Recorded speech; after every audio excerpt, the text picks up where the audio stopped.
Good morning mga kapangit.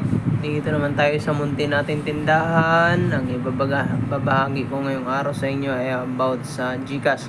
Ang GCash na kinikita namin sa buong araw kahapon. Dagdag income sa ating munting tindahan mga kapangit. Ito ang ating kita sa buong maghapon kahapon. Ito yung GCash lang. Nasa 47,818 mga kapangit. Pero ang pinakakita lang natin dyan ay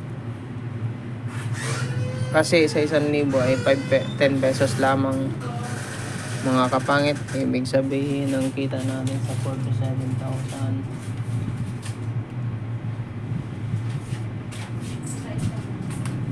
ay kumita rin tayo ng 470 pesos. Yan mga kapangit, 470 pesos lang ang ating kita. Thank you mga kapangit.